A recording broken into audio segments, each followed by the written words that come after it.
10 साल के बाद अकबर बादशाह महाराष्ट्र के औरंगाबाद पहुंच चुके हैं। जी हां, आप सही सुन रहे हैं। ठीक 10 साल के बाद अकबरुद्दीन ओवैसी अपने बड़े भाई असदुद्दीन ओवैसी के साथ औरंगाबाद पहुंच चुके हैं। महाराष्ट्र के विधानसभा चुनाव का माहौल अब आज के बाद और गर्म सा हो जाएगा, चूंकि आप जानते हैं अकबरुद्दीन ओवैसी अपने बयानों को लेकर लगातार सवालों के घेरे में रहते हैं। लगातार उन पर केसेस एफआईआर होते हैं और ठीक 10 साल के बाद अपने ही पुराने अंदाज में अकबरुद्दीन ओवैसी हैदराबाद से निकलकर महाराष्ट्र के औरंगाबाद पहुंच चुके हैं। चलने का स्टाइल तो पुराना अंदाज था, पुराने ही अंदाज में वो पहुंचे हैं, लेकिन जो स्पीच का जो अंदाज होगा, जो भाषण का जो शैली होगा दोस्तों, वो तो अब शाम के वक्त ही पता चल जाएगा। आम खास मैदान में आज अकबरुद्दीन ओवैसी साहब का ज़बरदस्त वहाँ पर प्रोग्राम होना है और वहाँ से लोगों के अंदर एक नया उमंग लोगों के अंदर पैदा हो जाएगा। आज के बाद खास करके कि महाराष्ट्र में मुसलमानों को अब ओवैसी और एमआईएम पार्टी की बेहद ज़रूरत है। मैं आपको अगर आपकी जानकारी के लिए बता दूं कि औरंगाबाद में 2 ऐसे विधानसभा सीट हैं जहां पर ऑल इंडिया मजलिस इत्तेहादुल मुस्लिमीन ने अपना उम्मीदवार चुनावी मैदान में उतारा। सबसे पहला औरंगाबाद ईस्ट है, जो पूरे महाराष्ट्र के 288 विधानसभा सीटों में सबसे ज्यादा हॉट सीट माना जाता है। सबकी निगाहें, सबकी नज़र औरंगाबाद ईस्ट यानी औरंगाबाद पूर्वी विधानसभा पर लोगों की नज़र टिकी हुई है। सब इस बात को सोचने पर मजबूर हो रहे हैं, क्या पूर्व सांसद इम्तियाज़ जलील साहब विधायक बन जाएंगे? क्या पूर्व सांसद इम्तियाज़ जलील साहब चुनाव हार जाएंगे? इस तरह के कई सवाल लोगों के जहन में हर दिन आ रहा है। लेकिन जैसे जैसे दिन गुजर रहा है, माहौल एमआईएम और पूर्व सांसद इम्तियाज़ जलील साहब के पक्ष में जाता हुआ दिख रहा है। अभी तो प्रोग्राम शुरू होना ही बाकी है, ओवैसी का प्रोग्राम होना बाकी है, अकबरुद्दीन ओवैसी साहब का प्रोग्राम होना बाकी है। लेकिन उससे पहले ही जिस तरह का माहौल है, इंशाअल्लाह इन दोनों के प्रोग्राम होने के बाद वो माहौल में और ज़्यादा चार चांद लग जाने वाला है। मैं आपको आपकी जानकारी के लिए दोस्तों बता दूं तो औरंगाबाद में 2 विधानसभा सीटों पर एमआईएम पार्टी अपना उम्मीदवार उतारी है। पहला औरंगाबाद ईस्ट यानी औरंगाबाद पूर्वी विधानसभा, वहीं दूसरा औरंगाबाद सेंट्रल विधानसभा, जहां से 2014 में पूर्व सांसद इम्तियाज़ जलील साहब विधायक बने थे और विधायक बनने के बाद उनका 5 साल का कार्यकाल रहता है। 5 साल के कार्यकाल के बाद वो एमपी चुनाव लड़े जाते हैं औरंगाबाद लोकसभा से और औरंगाबाद लोकसभा से वो 2019 में सांसद बन जाते हैं, विधायकी को छोड़कर। सांसद बनने के बाद उसका फिर से 5 साल का कार्यकाल रहता है। 5 साल के कार्यकाल के बाद 2024 में वो औरंगाबाद लोकसभा सीट से ही एमपी का चुनाव फिर से लड़ते हैं। लेकिन इस बार क्या होता है, 2019 में तो उनकी जीत हुई थी, लेकिन 2024 में उनको हार का सामना करना पड़ता है। पूर्व सांसद इम्तियाज़ जलील साहब को हराने के लिए ही उनके अपनों का ही बहुत ज्यादा हाथ होता है। 2019 में लोकसभा चुनाव जीतने के बाद वो सीट यानी औरंगाबाद सेंट्रल सीट खाली हो जाती है। वहां से नसीरुद्दीन सिद्दीकी साहब को ऑल इंडिया मजलिस इत्तेहादुल मुस्लिमीन चुनावी मैदान में उम्मीदवार बनाकर उतार देती है।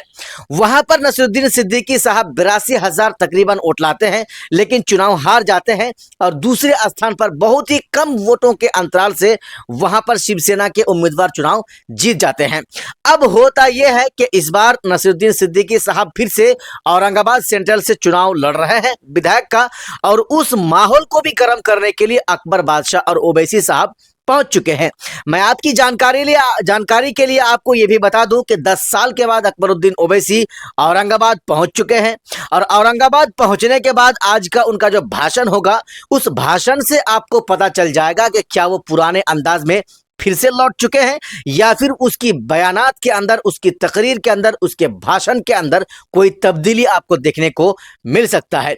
सबसे बड़ी बात यह है कि औरंगाबाद दोनों विधानसभा सीट हॉट सीटों में माना जाता है और इन दोनों विधानसभा सीटों पर एमआईएम पार्टी का इस बार परचम लहराने वाला है। चूंकि औरंगाबाद ईस्ट में 1,15,000 मुस्लिम वोटर्स हैं, जहां पर औरंगाबाद के मुस्लिम वोटर्स ये फैसला ले सकते हैं कि औरंगाबाद का विधायक कौन बनेगा औरंगाबाद ईस्ट का, यानी औरंगाबाद पूर्वी विधानसभा का। वहीं अगर हम आपको औरंगाबाद सेंट्रल के बारे में बताएं तो वहां पर भी अच्छा खासा मुसलमान वोटर्स की आबादी है। वहां के भी मुसलमान इस बार तय करेंगे कि उनका विधायक कौन होने वाला है। क्या उनका विधायक नसीरुद्दीन सिद्दीकी साहब बनेगा, या फिर उनका विधायक वहां पर बीजेपी हुआ, या फिर जो है एमवीए विकास अघाड़ी के जो उम्मीदवार हैं वो बनेगा। मैं आपको बता दूं कि औरंगाबाद सेंट्रल में एमवीए के जो उम्मीदवार हैं उन्होंने बीजेपी के उम्मीदवार को समर्थन दे दिया है। ये कहकर समर्थन दिया है, यानी शिवसेना गुट के उम्मीदवार बीजेपी गुट के उम्मीदवार को जो है वो समर्थन दे दिया है। ये कहकर समर्थन दिया है और ऐलानिया तौर पर उन्होंने कहा है कि हम नहीं चाहते हैं कि 2014 के यहाँ पर जो है इतिहास को दोहराया जाए। यानी 2014 में जिस तरह से इम्तियाज जलील साहब विधायक बने थे, उस तरह से एमआईएम पार्टी का विधायक यहाँ पर फिर से ना बने। कुल मिलाकर मुसलमानों को समझने की जरूरत है, मुसलमानों को सूझबूझकर वोट करने की जरूरत है। जहां एक तरफ ओवैसी और उसके उम्मीदवार को हराने के लिए एमवीए गठबंधन और एनडीए गठबंधन दोनों अगर एक हो सकता है, तो एनडीए और एमवीए गठबंधन को हराने के लिए मुसलमान क्यों नहीं एक हो सकता? क्या सिर्फ मुसलमान ही बीजेपी को हराने का ठेका ले रखा है? क्या सिर्फ मुसलमान ही बीजेपी को देश से उखाड़ने का ठेका ले रखा है? ऐसी कोई बात नहीं है। जब मुसलमानों के साथ ये जो है दोहरापन की नीति अपनाया जा रहा है, तो फिर मुसलमानों को भी सोच समझकर वोट करने की बेहद जरूरत है। मैं आपको बता दूं, अबू आसिम आजमी समाजवादी पार्टी के जो नेता हैं, जो मानखुर्द विधानसभा से विधायक थे और वो चुनाव भी लड़ रहे हैं। हालांकि एमआईएम पार्टी का भी वहां पर उम्मीदवार को चुनावी मैदान में उतारा गया है, लेकिन ये अबू आसिम आजमी ने जिस तरह से ओवैसी के बारे में कहा है, ये माफ करने वाला नहीं है।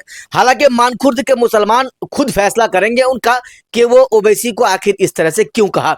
उन्होंने एमवीए वालों से कहा, एमवीए गठबंधन में महाविकास अघाड़ी के गठबंधन में ये भी शामिल है, यानी अबू आसिम आजमी की पार्टी समाजवादी पार्टी भी शामिल है। तो इन्होंने कहा कि महाराष्ट्र के मुसलमान ओवैसी को नहीं चाहता है, महाराष्ट्र के मुसलमानों को ओवैसी की जरूरत नहीं है।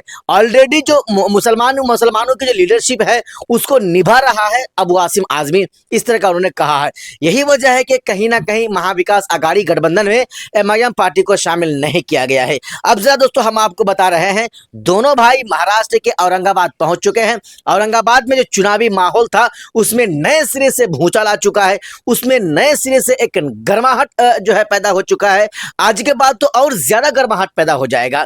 इम्तियाज जलील साहब वो शख्स हैं जो किसी को देखकर डरते नहीं हैं, किसी को देखकर घबराते नहीं हैं, और बीजेपी के नेताओं की आंखों में आंखें डालकर सवाल पूछने के लिए वो जाने जाते हैं।